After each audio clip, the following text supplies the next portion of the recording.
আজ আপনি শুনছেন অডিফিলে বাংলায় প্রথমবার ডেভিড গগিন্সের লেখা can't hurt me, master your mind and defy the ods.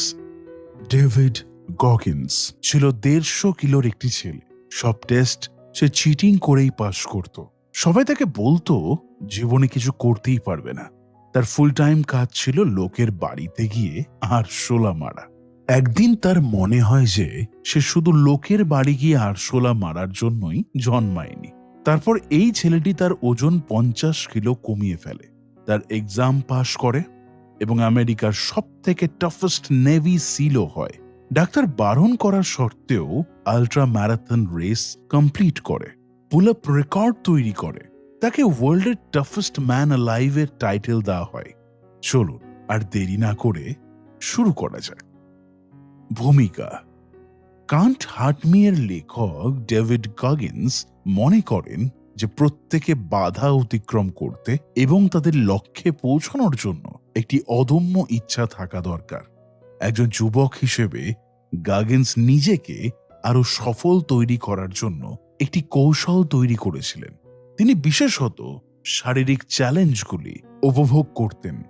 সেনাবাহিনীতে এবং নেভি সিল হিসেবে কাজ করেছিলেন এবং আল্ট্রা ম্যারাথন এবং অন্যান্য অ্যাথলেটিক ইভেন্টের প্রতিদ্বন্দ্বিতাও করেছিলেন।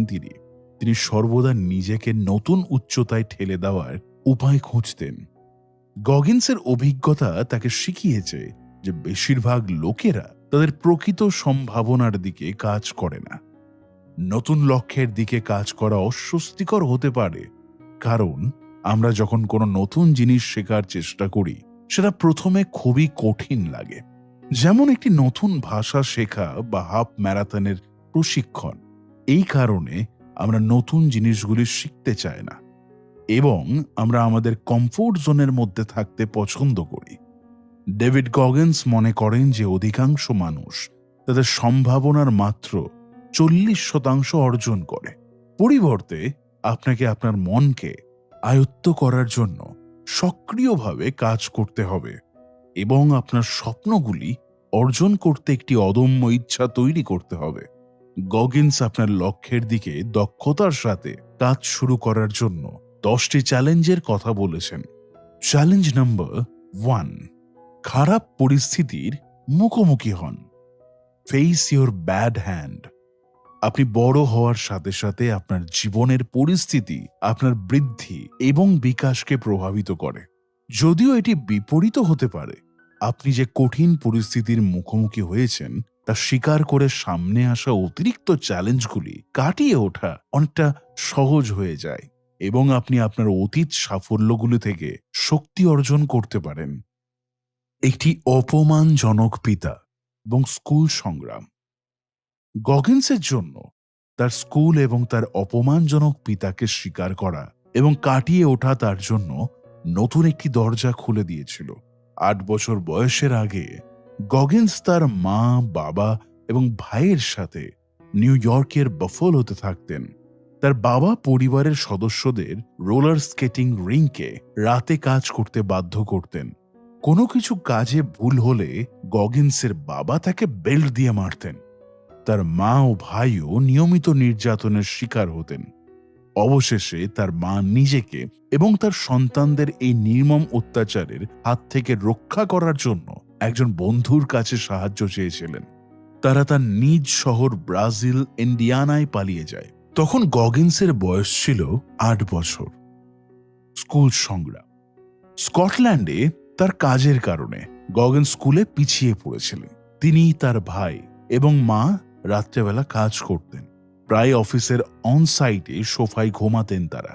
সেই জন্যই দিনের বেলায় প্রায়শই সে ঘুমে আচ্ছন্ন থাকত। যখন তারা ব্রাজিলে আসে, গগিন্সের মা তাকে দ্বিতীয়বারের জন্য 2য় শ্রেণীতে ভর্তি করেন। তার একজন চমৎকার শিক্ষক ছিলেন, যিনি তাকে শিখতে সাহায্য করার জন্য অতিরিক্ত সময় উৎসর্গ করতেন। কিন্তু 3য় গ্রেডের সময় গগিন্সের শিক্ষক মিসেস ডি গগিন্সকে একটি আলাদা স্কুলে রাখার জন্য প্রস্তাব দেন, যেখানে দুর্বল ছাত্রদের পড়াশোনা শেখানো হয়, এবং স্কুল প্রশাসন এই প্রস্তাব সমর্থন করেছিলেন। গগিন্স স্কুলের একমাত্র কৃষ্ণাঙ্গ ছাত্র ছিলেন। তিনি ক্লাসে তার অংশগ্রহণ কমিয়েছেন এবং তার তোতলামি রোগ তৈরি হয়। গগিন্সের মা গগিন্সকে অন্য স্কুলে পাঠানোর বিরুদ্ধে ছিলেন এবং স্কুল তাকে থাকতে দিতে রাজি হয় যদি সে গ্রুপ থেরাপিতে ভর্তি হয়। কিন্তু গ্রুপ থেরাপিতে সত্যিকারের অসুস্থ শিশুরা অন্তর্ভুক্ত ছিল, যা গগিন্সের একদম বিপরীতে। এটি তার মানসিক চাপকে আরো বাড়িয়ে তোলে, তার তোতলামি আরো খারাপ হয়ে যায় এবং তার ত্বকে সাদা দাগ তৈরি হতে থাকে। গ্রুপ থেরাপি বন্ধ করতে এবং শিক্ষকদের চাপের মুখোমুখি না হওয়ার জন্য গগিন্স চিটিং করতে শুরু করে। এটি তার গ্রেড এবং পরীক্ষার স্কোর উন্নতি করেছিল। দারিদ্রতা। গগিন্সের মা তার ছেলেকে সাহায্য করার জন্য একটি স্থানীয় ডিপার্টমেন্টাল স্টোরে চাকরি নিয়েছিলেন। তারা ভর্তুকিযুক্ত আবাসনে বাস করত, কিন্তু তাদের সংসার চালাতে খুব স্ট্রাগল করতে হতো। গগিন্স পরবর্তী জীবনে এটা মানত যে টক্সিক স্ট্রেস তার শৈশবের বিকাশকে ব্যাঘাত ঘটিয়েছে। স্ট্রেস স্বল্প মেয়াদে বেঁচে থাকার জন্য সহায়ক, কিন্তু দীর্ঘমেয়াদে এর মারাত্মক পরিণতি হতে পারে। এটি শিশুদের তথ্য ধরে রাখার এবং ভাষার দক্ষতা তৈরি করার ক্ষমতাকে সীমিত করে, যা তাদের শেখাকে সীমাবদ্ধ করে। যখন বাচ্চারা বিষাক্ত স্ট্রেসের সংস্পর্শে আসে, তাদের পরবর্তী জীবনে স্বাস্থ্য সমস্যা তৈরি করতে পারে, যেমন বিষণ্ণতা, স্থূলতা এবং হৃদরোগ।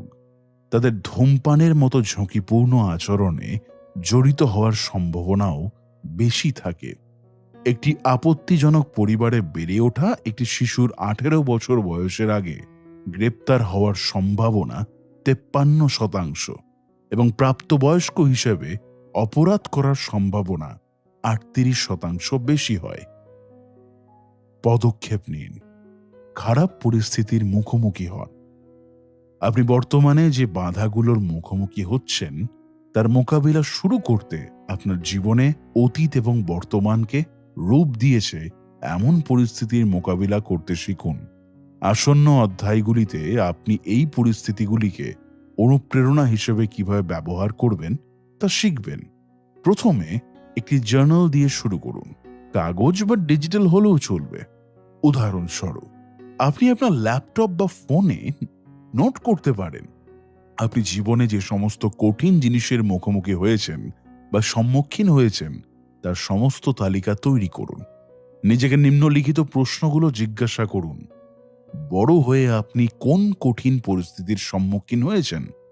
আপনি হয়তো অপব্যবহারের সম্মুখীন হয়েছেন বা কম আত্মসম্মান অনুভব করেছেন, অথবা আপনি কি বড় চ্যালেঞ্জ ছাড়াই বড় হয়েছেন এবং তাই আপনার কমফোর্ট জোনের বাইরে গিয়ে শিখতে ব্যর্থ হয়েছেন? আপনি এখন কি ধরনের চ্যালেঞ্জের সম্মুখীন?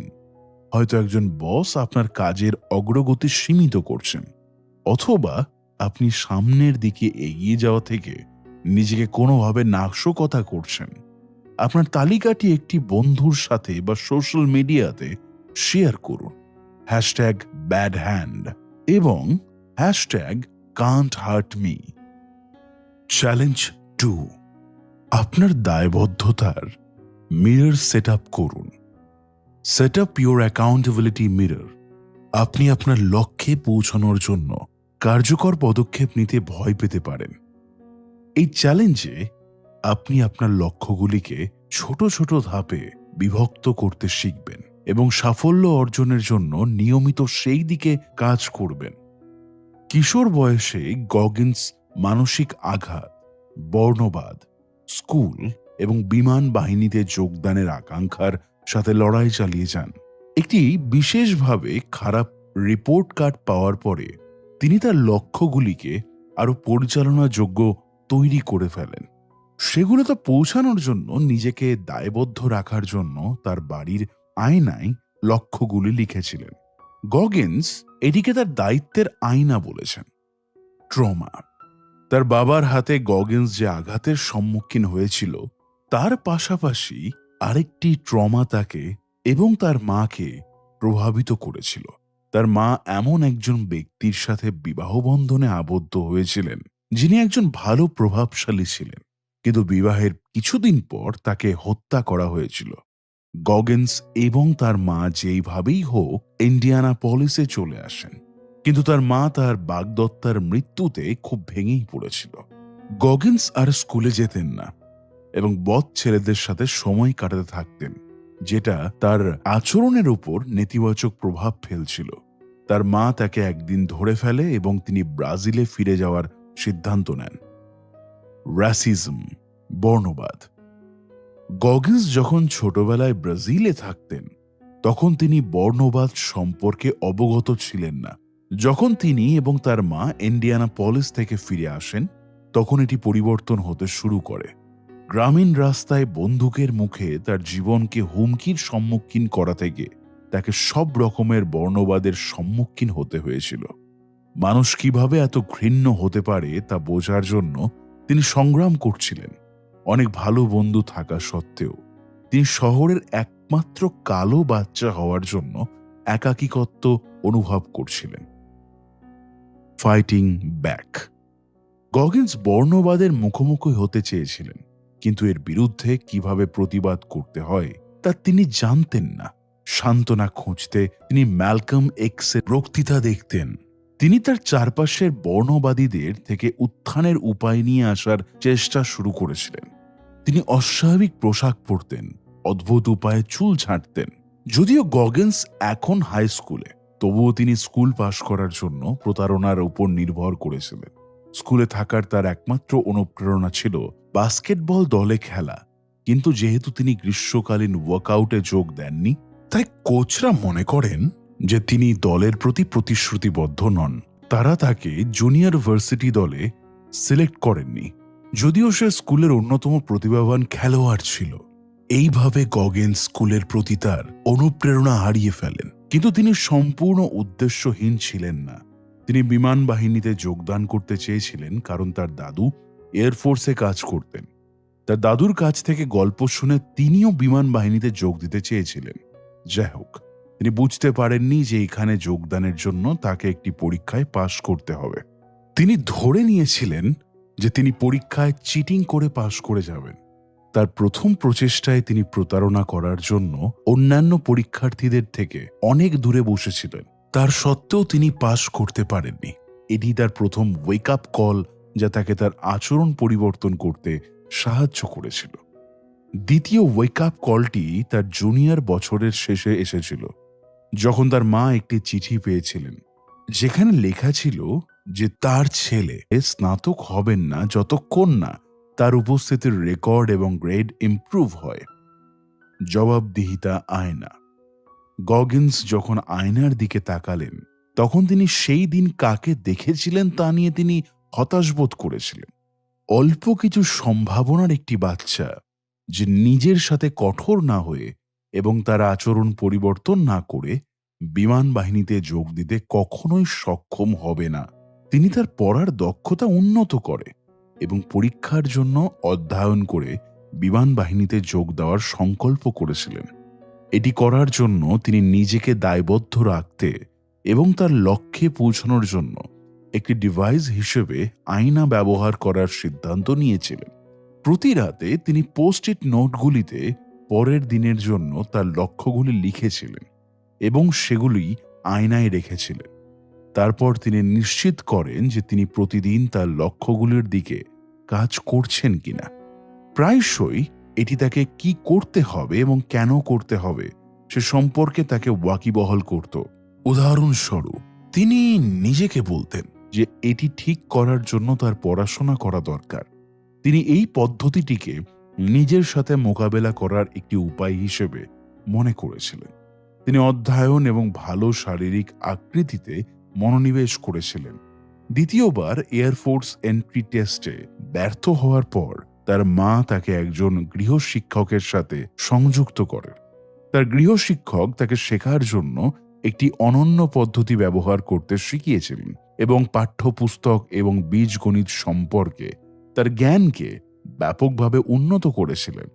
তার দক্ষতা বাড়ার সাথে সাথে গগিন্স আত্মবিশ্বাস অর্জন করেছেন এবং বর্ণবাদীদের সাথে কম সময় কাটাতেন। 6 মাস পড়াশোনার পর আবার বিমান বাহিনীতে প্রবেশের পরীক্ষা দেন এবং উত্তীর্ণ হন। পদক্ষেপ নিন। আপনার দায়বদ্ধতা মিরর সেট আপ করুন। আপনার নিজের দায়বদ্ধতার আয়না তৈরি করা আপনাকে আপনার লক্ষ্য এবং স্বপ্নগুলিকে আরও পরিচালনাযোগ্য পদক্ষেপে ভেঙে দিতে সাহায্য করবে এবং আপনি কিসের দিকে কাজ করছেন তার একটি দৃশ্যমান অনুস্মারক হিসেবে কাজ করবে।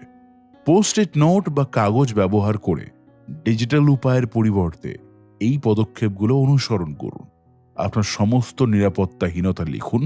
আপনার নিরাপত্তাহীনতার মালিক হন এবং নিজেকে উন্নত করার সুযোগ হিসেবে ব্যবহার করুন। উদাহরণস্বরূপ, যদি আপনার ওজন বেশি হয় তবে নিজেকে কল করুন। আপনার লক্ষ্য এবং স্বপ্ন সব লিখুন। এগুলোকে ছোট নির্দিষ্ট ধাপে বিভক্ত করুন। পৃথক পোস্ট-ইট নোটে লেখা শুরু করুন। আপনার সমস্ত নোট আয়নায় আটকে দিন। প্রতিদিন লক্ষ্যের দিকে কাজ করার জন্য নিজেকে ধরে রাখুন। নিরাপত্তাহীনতাগুলি আপনার লক্ষ্যগুলিকে অনুপ্রাণিত করতে পারে।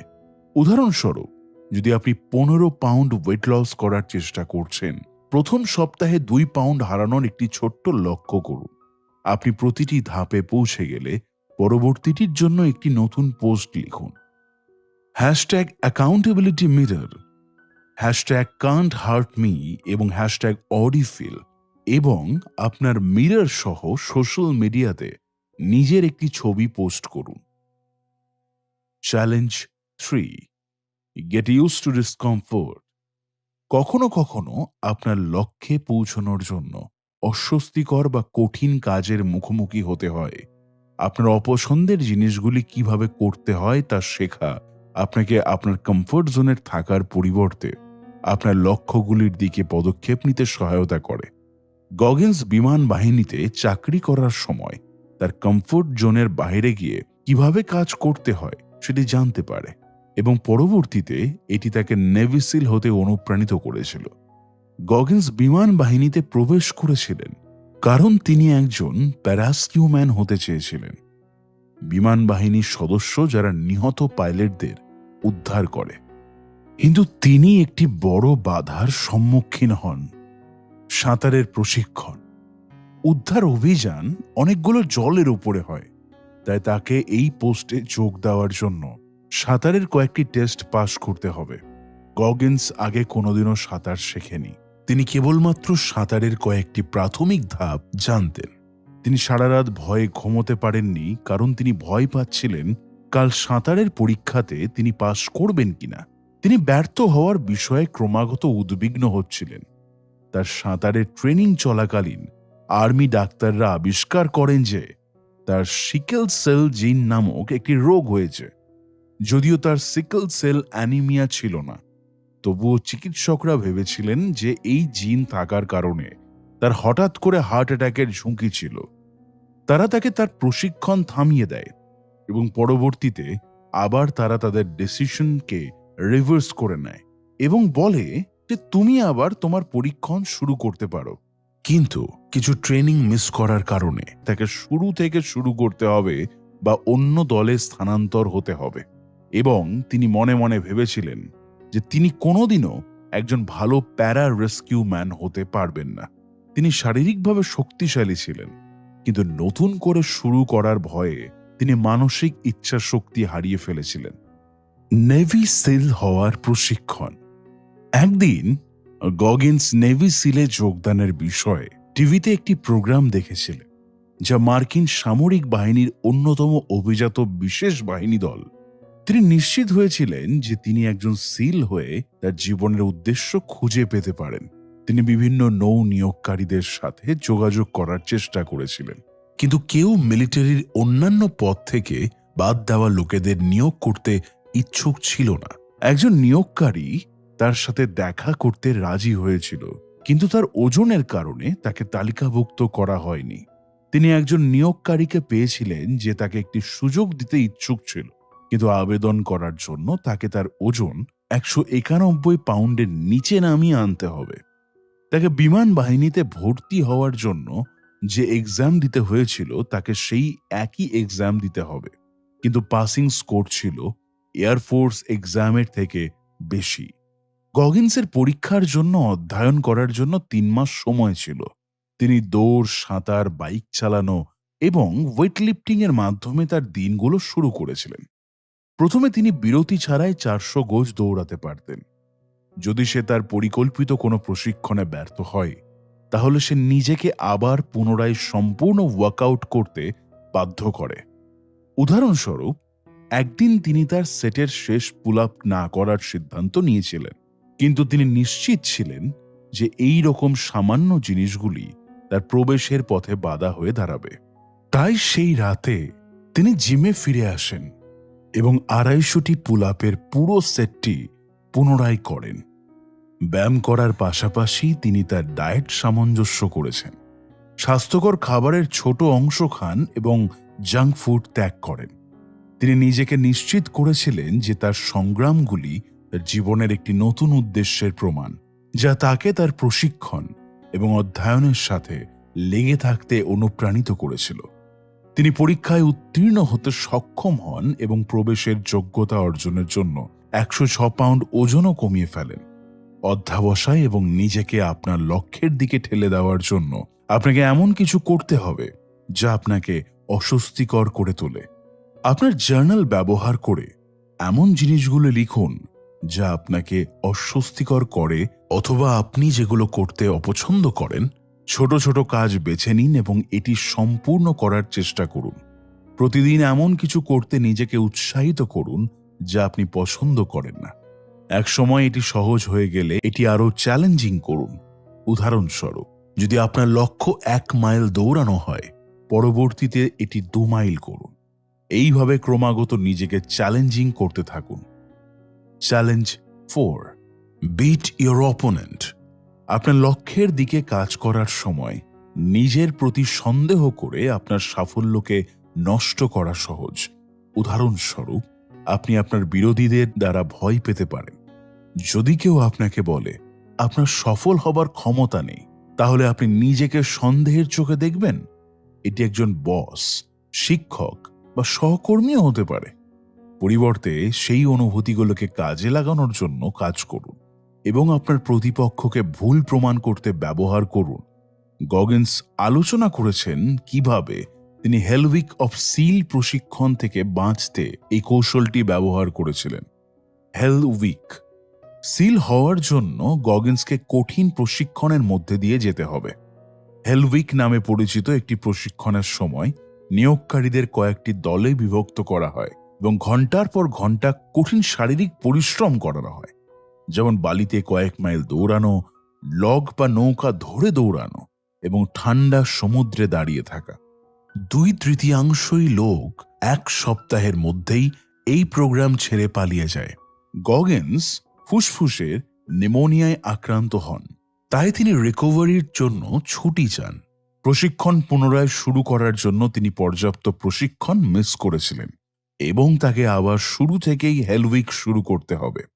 হেলউইকে দ্বিতীয়বার প্রবেশ করার আগে গগিন্স বুঝতে পেরেছিলেন যে তাকে সফল হওয়ার জন্য কিছু পদ্ধতি অনুসরণ করতে হবে। প্রশিক্ষকরা সক্রিয়ভাবে তাকে এবং অন্যান্য পুরুষদের ভেঙে ফেলার এবং তাদের ছেড়ে দেওয়ার জন্য যথেষ্ট চেষ্টা করত, কিন্তু তিনি প্রমাণ করতে চেয়েছিলেন যে তিনি হেলউইক থেকে বেঁচে থাকতে পারেন। এটি করার জন্য তিনি 2টি প্রধান কৌশল নিয়ে এসেছিলেন। নাম্বার 1, ইভেন্টের সময়সূচি দেখা। নিয়োগকারীদের সাধারণত ইভেন্টের সময়সূচি দেখার অনুমতি দেওয়া হয় না, তবে গগিন্স ভেবেছিলেন যে এটি জানলে পরবর্তী কি হবে সে সম্পর্কে ওয়াকিবহাল থাকা যায়। নাম্বার 2, হেলথ সপ্তাহের শেষের দিকে গগিন্সের দল ক্লান্ত হয়ে পড়েছিল। তাদের ঊর্ধ্বতনদের প্রত্যাশা অতিক্রম করতে এবং চালিয়ে যাওয়ার জন্য অবশিষ্ট শক্তি ব্যবহার করতে হবে। তিনি তার দলকে মনে করিয়ে দিয়েছিলেন যে অফিসাররা তাদের ভেঙে ফেলতে চেয়েছিল। গগিন্স এটিকে আত্মগ্রহণ বলে আখ্যা করেছেন। আপনার প্রতিপক্ষকে স্বীকার করা এবং তাদের প্রতি আপনার অনুভূতি ব্যবহার করে আপনার সেরা কাজকে উৎসাহিত করা, তাদের অবাক করে দেওয়া এবং তাদের সম্মান অর্জন করা। এই কৌশলগুলি ব্যবহার করে গগিন্স এবং তার পুরো দল হেলউইক থেকে বেঁচে গিয়েছিল। এই থেকে শেখা যায় যে প্রতিযোগিতামূলক পরিস্থিতিতে বেঁচে থাকা এবং উন্নতি লাভ করার মানে প্রতিপক্ষের কাছ থেকে নেতিবাচক শক্তিকে ব্যবহার করা। আপনার জীবনের একটি পরিস্থিতিতে এই ধারণাটি প্রয়োগ করুন। নাম্বার 1, আপনি সম্মুখীন একটি চ্যালেঞ্জ বা প্রতিযোগিতামূলক পরিস্থিতি চিহ্নিত করুন। উদাহরণস্বরূপ, হয়তো আপনি কর্মক্ষেত্রে এক্সেল বা গণিত ক্লাসে একটি ভালো গ্রেড পেতে সংগ্রাম করছেন। সেই পরিস্থিতিতে আপনি যে প্রতিপক্ষের মুখোমুখি হন তাকে চিহ্নিত করুন। হতে পারে আপনি কর্মক্ষেত্রে লড়াই করছেন কারণ আপনার বস আপনার প্রতিটি পদক্ষেপকে মাইক্রোম্যানেজ করার জন্য জোর দিচ্ছেন, অথবা আপনার মনে হচ্ছে আপনার গণিত শিক্ষক আপনাকে বিশ্বাস করেন না। এমন একটি প্রকল্প বা কাজ বেছে নিন যেখানে আপনি আপনার দক্ষতা দেখাতে পারেন। সফল হওয়ার জন্য আপনার দক্ষতা বাড়াতে হলে আপনাকে অনেক সময় অধ্যয়ন করা বা অনুশীলনের বাইরে আরও কাজ করার মতো জিনিসগুলো করতে হতে পারে। আপনার চূড়ান্ত লক্ষ্য হলো আপনার প্রতিপক্ষকে বিস্মিত করা এবং তাদের প্রত্যাশাকে ব্যাপকভাবে অতিক্রম করে তাদের সম্মান অর্জন করা। Challenge 5, visualise success. সাফল্যের কল্পনা করুন। আপনার পথে বাধাগুলো কল্পনা করুন। এগুলি আপনার লক্ষ্য অর্জনে এবং লক্ষ্য অর্জনের পথের বাধাগুলি উত্থাপিত হওয়ার সাথে সাথে সমাধান করতে সহায়তা করে। গগিন্স একটি ইনজুরির পর সিল প্রশিক্ষণ থেকে বিরতি নেওয়া এবং ফিরে আসার পরে তিনি কিভাবে এই ভিজুয়ালাইজেশন কৌশল ব্যবহার করে তীব্র শারীরিক ব্যথা থাকা সত্ত্বেও তিনি তার প্রশিক্ষণ চালিয়ে গিয়েছিলেন। সিল প্রশিক্ষণ ছেড়ে দেওয়া হেল উইকের প্রথম রাউন্ডের সময় গগিন্সের ডাবল নিউমোনিয়ার পাশাপাশি তিনি একটি গুরুতর হাঁটুতে আঘাত পেয়েছিলেন। যদিও তিনি প্রশিক্ষণ চালিয়ে যেতে চেয়েছিলেন, কিন্তু ভাঙা হাঁটুর আঘাত দ্রুত নিরাময় হচ্ছিল না, তাই তিনি রিকভারের জন্য ইন্ডিয়ানাপলিসে বাড়িতে গিয়েছিলেন। তাকে ছুটি দেওয়া হয়েছিল, তবে তাকে তৃতীয়বারের জন্য হেল উইক ট্রেনিং করতে হবে এবং যদি সে এটিকে সার্ভাইভ করতে পারে তাকে সিল হওয়ার জন্য আরও 6 মাস প্রশিক্ষণ নিতে হবে। যখন তিনি রিকভারের জন্য সময় কাটাচ্ছিলেন তখন তিনি জানতে পেরেছিলেন যে তিনি বাবা হতে চলেছেন। তিনি অপ্রস্তুত ছিলেন এবং অনিশ্চিত বোধ করতে থাকেন। যদিও তিনি প্রস্থান করার কথা ভেবেছিলেন, তারপর তিনি এটি ভাবেন যে আরও একবার চেষ্টা করে ব্যর্থ হওয়ার চেয়ে সিল প্রশিক্ষণ ছেড়ে দেওয়া আরও বড় ব্যর্থতা হবে। Hitting the ground running. Goggins তার তৃতীয় হেল উইক কমপ্লিট করেছিলেন, কিন্তু তার উভয় সিনগুলিতে অর্থাৎ হাঁটুর নিচের অংশে ছোট ছোট ফাটল তৈরি হয়েছিল। সিল প্রশিক্ষণে প্রতি সপ্তাহে 60 মাইল পর্যন্ত দৌড়ানো হতো। মেয়াদের অবশিষ্ট সময় টিকে থাকার জন্য একটি কৌশল বের করেন তারা। ব্যথা কমানোর জন্য তিনি তার সিনসে অর্থাৎ হাঁটুর নিচের অংশে টেপ মেরে রাখতেন। যখন তিনি নিজেকে সন্দেহ করতে থাকেন তখন তিনি নিজেকে উৎসাহের সাথে বলতেন যে ব্যর্থ হওয়ার একমাত্র নিশ্চিত উপায় হল প্রস্থান করা, এবং ভাঙা পা থাকা সত্ত্বেও নিজেকে চ্যাম্পিয়ন হওয়ার ভিজুয়ালাইজেশন করতেন। তিনি প্রশিক্ষণ শেষ করার সময় তিনি কতটা সফল বোধ করবেন তাও কল্পনা করেছিলেন। এইভাবে নিজের সাথে কথা বলতে থাকা তার চালিয়ে যাওয়ার জন্য প্রয়োজনীয় শক্তি সঞ্চয় করে। তিনি প্রশিক্ষণে স্নাতক হন এবং বিশ্বের সবচেয়ে কঠিন চ্যালেঞ্জগুলো কমপ্লিট করেন। এই 3টি পদক্ষেপের মাধ্যমে আপনার বাধা এবং সাফল্যগুলি কল্পনা করার অনুশীলন করুন। নাম্বার 1, একটি চ্যালেঞ্জ বা প্রতিবন্ধকতা কল্পনা করুন যা আপনাকে অতিক্রম করতে হবে। আপনি যখন সফল হবেন তখন কেমন লাগবে তা নিয়ে ভাবুন। নাম্বার 2, অসুবিধা অনুমান করুন। এমন কিছু মুহূর্ত আসবে যখন আপনার লক্ষ্যের দিকে কাজ করা অসম্ভব মনে হয় এবং আপনি হাল ছেড়ে দিতে চান। আপনি আপনার ক্ষমতা নিয়ে সন্দেহ করতে পারেন, আপনার দক্ষতা উন্নত করার জন্য সময় বার করার জন্য সংগ্রাম করতে পারেন, অথবা আপনি কেন এই লক্ষ্যের দিকে কাজ করছেন তা নিয়ে প্রশ্ন করতে পারেন। সময়ের আগে আপনি যে বাধাগুলির মুখোমুখি হতে পারেন সে সম্পর্কে চিন্তা করুন এবং তাদের সমাধান করার জন্য একটি পরিকল্পনা তৈরি করুন। উদাহরণস্বরূপ, যদি আপনি একটি ম্যারাথনের জন্য প্রশিক্ষণের জন্য সংগ্রাম করছেন এবং আপনি কেন এটি করছেন তার একটি স্পষ্ট উত্তর না থাকলে হাল ছেড়ে দেওয়া খুব সহজ হবে। পরিবর্তে আপনি কেন আপনার লক্ষ্যের দিকে কাজ করছেন তা মনে করিয়ে দিতে এবং চালিয়ে যাওয়ার জন্য নিজেকে অনুপ্রাণিত করার জন্য একটি স্পষ্ট উত্তর বিকাশ করুন। নাম্বার 3, সোশ্যাল মিডিয়াতে বাধাগুলো কাটিয়ে উঠতে আপনি কিভাবে এই কৌশলটি ব্যবহার করছেন সে সম্পর্কে আপনার গল্প শেয়ার করুন। Challenge 6, stock your cookie jar. আপনার কুকি জার স্টক করুন। আমরা প্রায়ই আমাদের কমফোর্ট জোনে থাকাকালীন চ্যালেঞ্জগুলি নেওয়ার সিদ্ধান্ত নিই, কিন্তু আমরা এতটাই স্বাচ্ছন্দ্য বোধ করি যে বাধা আসতে পারে তা আমরা আশা করি না। এটি মোকাবেলা করার জন্য একটি কৌশলের প্রয়োজন। আপনার পূর্বের কৃতিত্বের কথা মনে করলে আপনার সামনে আসা বাধাগুলোর প্রতি মোকাবেলা করতে অনেকটা সহজ হয়। গগিন্স এই কৃতিত্বের সংগ্রহকে আপনার কুকি জার বলে। এই কৌশলের পেছনে বিজ্ঞান আছে। আপনি যদি বাধার দ্বারা অভিভূত হন, তবে আপনি কেন কিছু করছেন তা ভুলে যেতে পারেন এবং নিজের সাথে নেতিবাচকভাবে কথা বলতে শুরু করতে পারে, যা আপনাকে সামনে এগিয়ে যাওয়ার জন্য আপনার শক্তি কেড়ে নেয়। আপনি যখন চাপ অনুভব করেন, তখন আপনার শরীরের ফ্লাইট সিস্টেম কাজ করে। সন্দেহজনক নেতিবাচক স্ব-কথোপকথনের পরিবর্তে আপনার কৃতিত্বের দিকে মনোনিবেশ করা আপনাকে মনে করিয়ে দেয় যে আপনি কি করতে সক্ষম, আপনাকে লড়াই করার এবং চালিয়ে যাওয়ার শক্তি দেয়। নেভি সিল থেকে আল্ট্রা ম্যারাথন রানারে রূপান্তরিত হওয়ার অভিজ্ঞতার সময় গগিন্স কুকি জার ধারণাটি তৈরি করেছিলেন। বাড ওয়াটারের রাস্তা 135। 2005 সালে গগিন্স আফগানিস্তানে স্পেশাল অপারেটিভদের মৃত্যুর কথা জানতে পেরেছিলেন। তিনি নিহত সেনাদের সন্তানদের জন্য কলেজের তহবিল সংগ্রহ করতে চেয়েছিলেন। একজন তহবিল সংগ্রহকারী হিসেবে তিনি আল্ট্রা ম্যারাথন চেষ্টা করার সিদ্ধান্ত নেন। দৌড়ের দৌড় যা ম্যারাথনের চেয়ে দীর্ঘ, গগিন্স বাডওয়াটার 135-এ প্রতিদ্বন্দ্বিতা করতে চেয়েছিলেন। ক্যালিফোর্নিয়ার ডেথ ভ্যালির মেঝে থেকে মাউন্ট হুইটনির চূড়া পর্যন্ত 135 মাইলের একটি বিখ্যাত আল্ট্রা ম্যারাথন। কিন্তু ইভেন্ট ডিরেক্টরের প্রয়োজন ছিল এমন লোক যারা আগে 100 মাইল আল্ট্রা রেসে বা তার থেকে বেশি কোনো রেসে অংশ নেওয়া, এবং গগিন্সের জন্য এটি ব্যতিক্রম করতে ইচ্ছুক ছিলেন না। তিনি পরামর্শ দিয়েছিলেন যে গগিন্সরা সান্টিয়াগোতে একদিনের জন্য প্রতিযোগিতা করবে, একটি 24 ঘন্টা 100 মাইল দৌড় যেখানে কোর্সের চারপাশে প্রতিটি ল্যাপ 1 মাইল। যদি তিনি এটিতে সফল হয়, তাহলে তিনি বাডওয়াটার 135-এ দৌড়াতে পারবেন।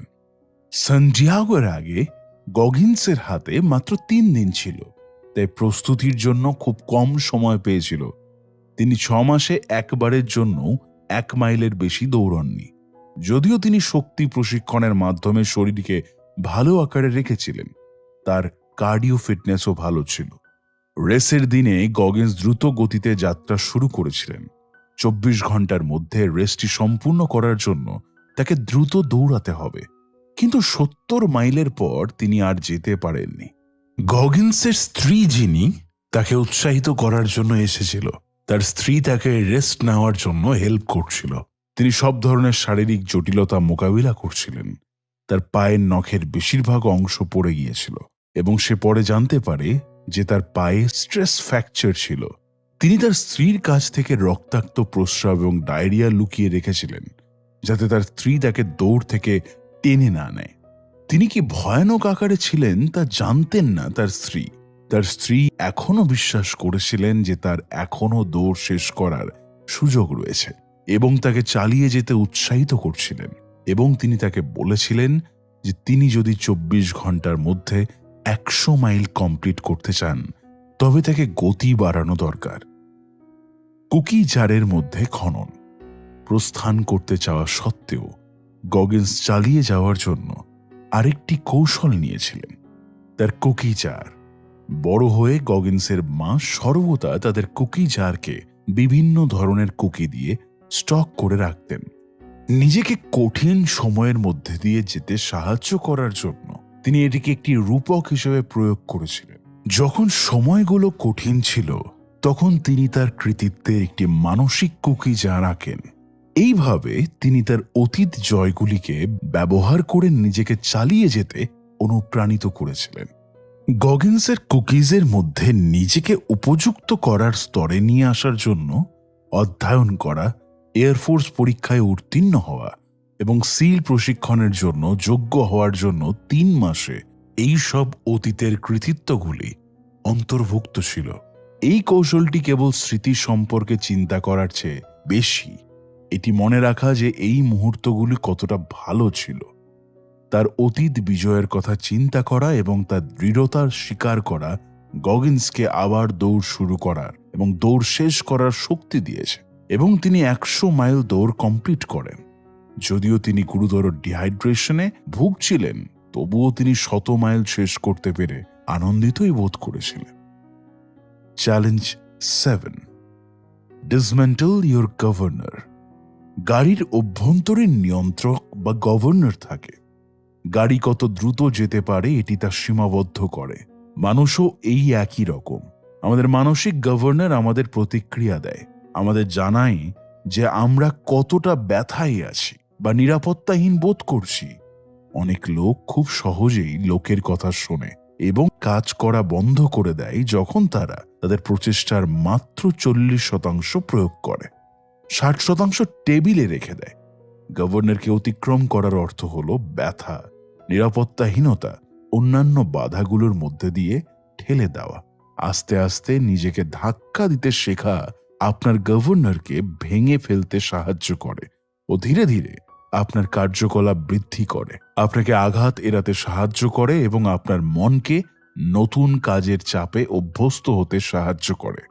বাডওয়াটার 135 এর জন্য যোগ্যতা অর্জনের জন্য অতিরিক্ত আল্ট্রা ম্যারাথনে প্রতিদ্বন্দ্বিতা করার সময় গগিন্স কিভাবে তার গভর্নরকে পরিচালনা করতে হয় তা শিখেছিলেন।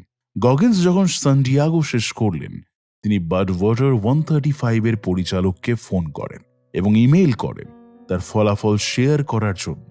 তিনি 18 ঘন্টা এবং 56 মিনিটে 101 মাইল দৌড়েছেন এবং ভেবেছিলেন এটি বাডওয়াটার 135 এর যোগ্যতা অর্জনের জন্য যথেষ্ট ছিল।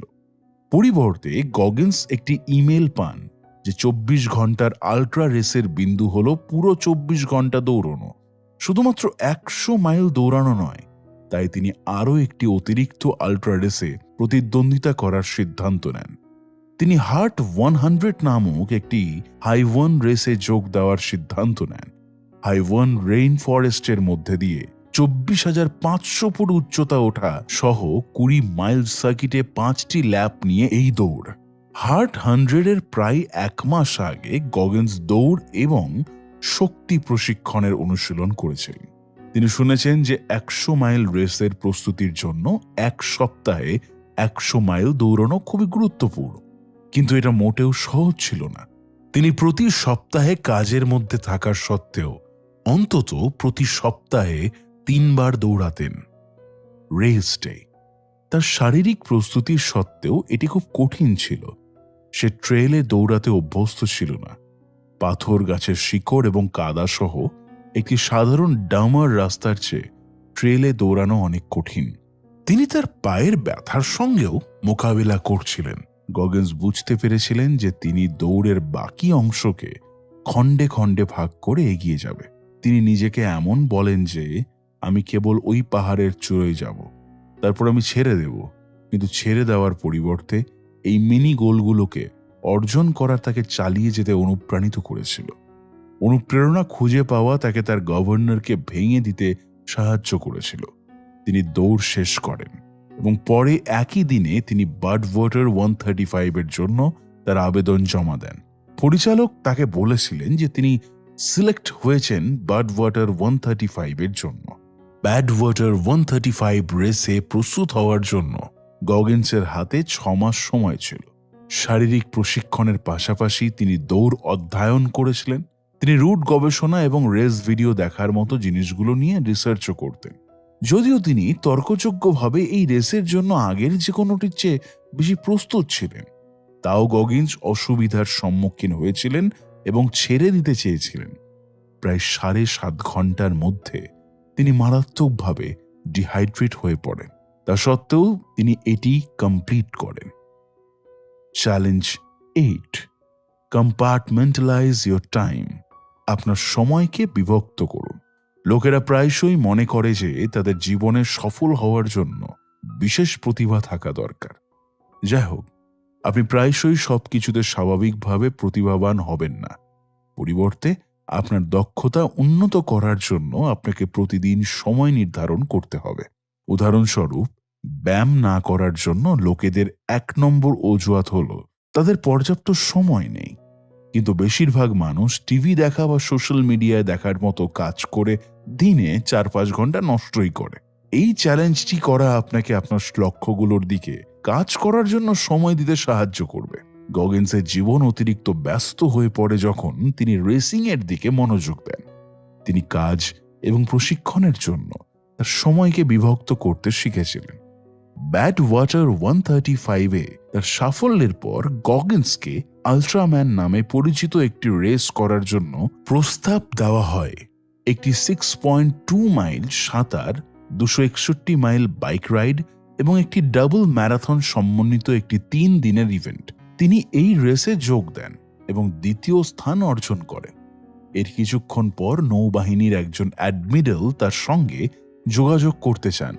সেনাবাহিনীর উচ্চ তালিকাভুক্ত লোক তার সঙ্গে দেখা করতে চেয়েছে, সেটা নিয়ে গগিন্স চিন্তিতই ছিলেন। গগিন্স ভাবছিল আল্ট্রাসে অংশগ্রহণ করার জন্য তাকে হয়তো বকাবকি করা হবে। প্রকৃতপক্ষে অ্যাডমিরাল গগিন্সের কৃতিত্বে মুগ্ধ হয়েছিলেন এবং চেয়েছিলেন যে তিনি উত্তর আফ্রিকায় তালেবান বাহিনীর বিরুদ্ধে অভিযানে কাজ করার জন্য নেভি সিলগুলিতে আরও কৃষাঙ্গ লোককে নিয়োগ করুন। তাদের এমন সিল দরকার যা স্থানীয় জনগণের সাথে মিশে যাবে। নৌবাহিনীর ইতিহাসে গগিন্স ছিলেন 36তম কৃষ্ণাঙ্গ ব্যক্তি যিনি একজন সিল হয়েছিলেন। আরও বেশি কৃষ্ণাঙ্গ বর্ণের লোককে নিয়োগ করতে গগিন্স সারা দেশের কলেজ এবং উচ্চ বিদ্যালয়ে ভ্রমণ করেছিলেন। তিনি শিখেছিলেন যে নিজেকে একটি প্রপ হিসেবে ব্যবহার করা ছাত্রদের তার বার্তায় আগ্রহী করার জন্য সবচেয়ে কার্যকর কৌশলগুলির মধ্যে একটি। তিনি তার বক্তৃতায় 50 মাইল দৌড়বেন এবং ঘর্মাক্ত দেখাবেন, অথবা তার বক্তৃতার প্রথম 5 মিনিট পুশ আপ করে কাটাবেন। তিনি স্পোর্টস টিমের সাথে অনুশীলন করতেন এবং স্কুলের আগে বা পরে ছাত্রদের তার সাথে কাজ করার জন্য আমন্ত্রণ জানাতেন। তিনি স্বীকার করেছিলেন যে বেশিরভাগ লোকেরা সিল হতে আগ্রহী হবে না, তাই তিনি আরও বিস্তৃত লোকেদের কাছে আবেদন করার জন্য কাজ করেছিলেন। একজন নিয়োগকারী হিসেবে তার ব্যস্ততম সময়কালে তিনি প্রতি বছর 250 দিন রাস্তায় ছিলেন, কিন্তু তারপরও তিনি শারীরিক প্রশিক্ষণের জন্য সময় তৈরি করেছিলেন এবং প্রতি সপ্তাহে 50 ঘন্টা কাজ করার সত্ত্বেও দৌড়ে অংশগ্রহণ করেছিলেন। 2007 সালে তিনি প্রায় প্রতি সপ্তাহান্তে একটি আল্ট্রা রেস করেছিলেন। তিনি কাজের আগে 6 থেকে 10 মাইল দৌড়তেন, তারপরে 25 মাইল বাইক চালাতেন কাজের জন্য, লাঞ্চের সময় জিমে দৌড়াতেন। সাপ্তাহিক ছুটির দিনে তার কোনো ইভেন্ট থাকতো না। তিনি শনিবার 3 ঘন্টার ওয়ার্কআউট করতেন, তারপরে তার স্ত্রীর সাথে বাকি দিন কাটাতেন। রবিবার ছিল তার বিশ্রামের দিন। ওই দিন তিনি খুব হালকা ব্যায়াম করতেন। আপনার সময়কে বিভক্ত করতে শিখুন। এই চ্যালেঞ্জটি 3 সপ্তাহের বেশি করুন। প্রথম সপ্তাহে আপনি কিভাবে আপনার দিনের প্রতিটি 15 থেকে 30 মিনিটের অংশ ব্যয় করেন সে সম্পর্কে বিশদ নোট তৈরি করুন। আপনি আপনার লাঞ্চের বিরতিতে কতটা সময় নষ্ট করেন, আপনার যাতায়াত কতক্ষণ, আপনি কোনো বাধা ছাড়াই কাজ করছেন বা মাল্টিটাস্ক করার চেষ্টা করছেন কিনা সেগুলো নোট করুন। দ্বিতীয় সপ্তাহের জন্য আপনার সময় নির্ধারণ করুন। আপনার দিনের প্রতিটি 15 থেকে 30 মিনিটের সময় নিয়ে আপনি কি করতে যাচ্ছেন তা স্থির করুন। এর মধ্যেই রয়েছে ব্যায়াম এবং বিশ্রাম। কিছু ক্রিয়াকলাপের জন্য একাধিক খণ্ড সময়ের প্রয়োজন হবে। শুধু নিশ্চিত করুন যে আপনি একই খণ্ডে একাধিক কাজ চালানোর চেষ্টা করছেন না। এক সময়ে একটি কার্যকলাপে ফোকাস করুন। আপনি কিভাবে আপনার সময় ব্যয় করেন সে সম্পর্কে নোট নেওয়া চালিয়ে যান। তৃতীয় সপ্তাহের জন্য প্রথম 2 সপ্তাহে আপনার অভিজ্ঞতার ভিত্তিতে আপনার সময়সূচিকে আরও পরিমার্জন করুন। আদর্শভাবে আপনার ঘুম নষ্ট করার দরকার নেই, তবে আপনার গুরুত্বপূর্ণ ক্রিয়াকলাপগুলি করার জন্য সর্বাধিক সময় প্রদান করে এমন একটি সময়সূচিতে তৈরি করুন। Challenge 9: learn from failure.